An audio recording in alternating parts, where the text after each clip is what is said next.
Hello everyone, welcome to Ruth peaceful life channel. कैसे हैं आप सब? आशा करती हूँ आप सब बहुत मस्त और स्वस्थ होंगे। लास्ट वीडियो में मैंने जो 9 अगस्त की जो एकादशी आने वाली है उसके बारे में बताया था। उस टाइम मैंने ये बताया था कि क्या कैसे करने चाहिए और करने के बेनिफिट्स बताए। आज मैं आपको बताऊंगी कि उस एकादशी का नाम क्या है, उसकी कथा क्या है और उसको करने के बेनिफिट्स क्या हैं। उस एकादशी का नाम है जो 9 अगस्त की है, संडे की है, कामिका एकादशी। कामिका एकादशी का बहुत बड़ा महत्व है क्योंकि खुद युधिष्ठिर जी ने श्री कृष्ण जी से पूछा था कि इसका बेनिफिट क्या है, इसकी इम्पोर्टेंस क्या है, इसका फास्ट रखने से हमें क्या तो फायदा होता है और हमें इसका फास्ट क्यों रखा गया, हमें क्यों रखना चाहिए। तो इसके पीछे कथा है। एक नगर में एक प्रसिद्ध क्षत्रिय रहता था। उसका एक विवाद हो गया था ब्राह्मण से। अब वो विवाद इतना बढ़ गया था, इतना क्षत्रिय इतने क्रोध में था कि उससे अनजाने में उससे ब्राह्मण की मृत्यु हो गई। अब मृत्यु हो गई, अब उसको बहुत गिल्ट था अंदर ही अंदर कि भी मेरे से क्रोध में आके मेरे से गलती से मैंने उसे मार दिया।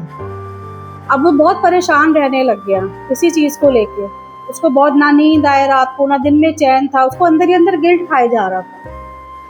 एक दिन उसका मन बहुत बेचैन था। उसने कहा कि मुझे इस चीज का आंसर चाहिए ही चाहिए, कोई उपाय चाहिए ही चाहिए कि मैं इस ऋण से कैसे मुक्त हूँ, इस बेचैनी से मुझे कैसे छुटकारा मिले। वो पहले जैसे आज के टाइम में बहुत सारी चीजें फैसिलिटीज अवेलेबल है, कोई प्रॉब्लम होती है हम किसी के पास भी चले जाते हैं। कोई बीमारी है तो डॉक्टर के पास चले गए, कुछ पूछना है तो काउंसलर के पास चले गए, कोई फैमिली प्रॉब्लम है तो किसी दोस्त से बात कर ली, है ना।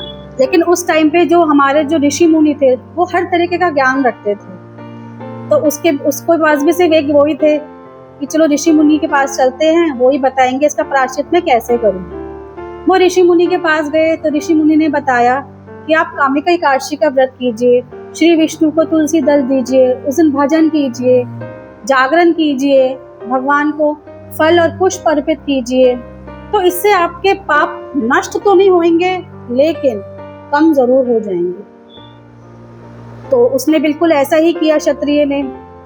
तो तभी से ये एकादशी का इसलिए महत्व है कि हमसे जाने अनजाने में कोई भी पाप हो भी जाता है तो भगवान उसको बहुत कम कर देते हैं। तो ऐसे ही उसने भी किया, तो उसके पाप भी कम हो गए और फिर उसने सारी एकादशी रखना शुरू कर दिया। उसको लगा जब एक एकादशी रखने से हमारे पाप जो हमने जाने अनजाने में किए हैं, जब उसका असर कम हो सकता है तो अगर मैं सारी एकादशी करूं तो बस फिर तो जैकपॉट लग जाएगा मेरा।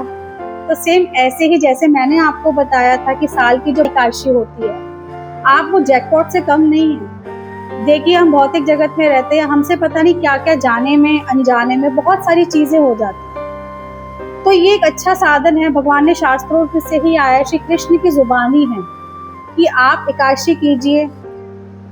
तो हमें जो बहुत चीज़ों को जो फेस करना होता है, जो प्रॉब्लम्स को फेस करना होता है, भगवान उसको बहुत हल्का कर देते हैं, बहुत छोटे, क्योंकि हमारे पाप कट जाते हैं। और साथ में आप चैंटिंग करेंगे तो बस फिर तो सोने पे सुहागा।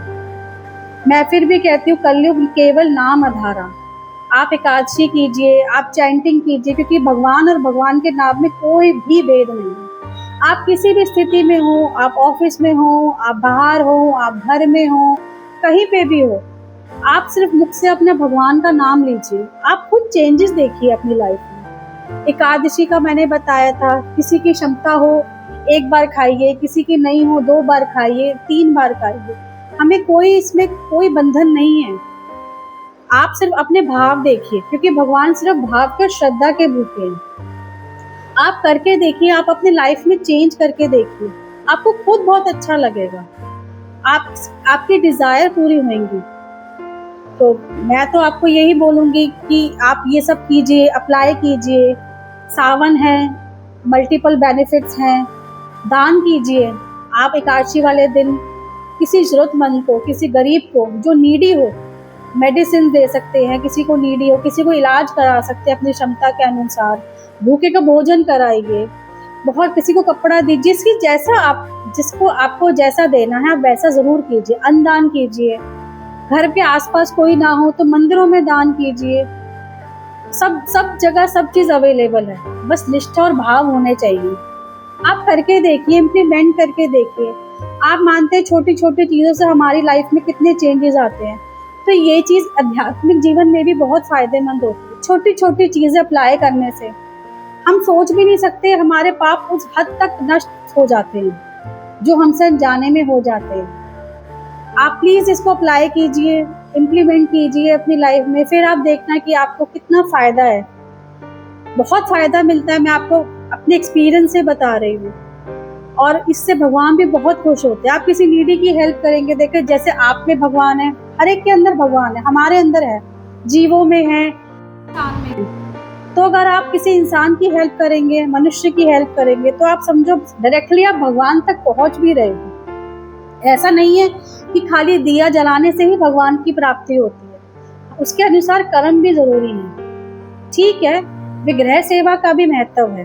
विग्रह सेवा यानी कि भगवान की अर्चना पूजा का भी महत्व है, लेकिन साथ साथ में हमें कर्म भी करने पड़ते हैं। ऐसा तो नहीं है कि आपने सिर्फ दिया जला लिया, आपने सिर्फ कथा पढ़ ली, आपने सिर्फ आरती कर ली और बाकी हम अपनी मनमानी कर रहे हैं तो जिंदगी में सब कुछ प्राप्त है, सब कुछ बहुत बढ़िया है या बहुत बेनिफिशियल है।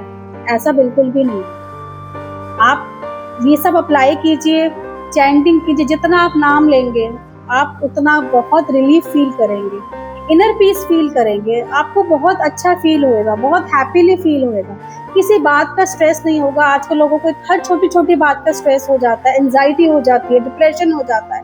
आप उस चीज से बहुत जल्दी बाहर निकल आएंगे। अगर आप फेस भी कर रहे हैं तो आपको कोई ना कोई सोल्यूशन हो जाएगा। आप किसी प्रॉब्लम में स्टक हैं, आपको कोई ना कोई प्रॉब्लम मिल जाएगा। आप मेरे कहने से एक बार अप्लाई तो कीजिए। मैं कोई भी बात बिना एक्सपीरियंस के नहीं कहती, पहले मैं अपने लिए करती हूँ, फिर मैं दूसरों को बताती हूँ। आप पहले ट्राई तो कीजिए और फिर आप अपनी मुझे कमेंट्स में बताना आपको कुछ भी फील हुआ हो, कोई भी एक्सपीरियंस आपने कुछ फील करा हो, कुछ शेयर करा हो, किसी ने आपसे शेयर करा हो, आप मुझे बताइए। तो ऐसे ही हम अपनी नेक्स्ट जर्नी में मिलते रहेंगे। फिर मैं नेक्स्ट वीडियो पे कोई बहुत अच्छी चीज़ जो आपकी लाइफ के लिए ब्लिसफुल हो, मोटिवेटेड हो, पॉजिटिव हो, मैं फिर वो लेकर आऊँगी। Till then, bye.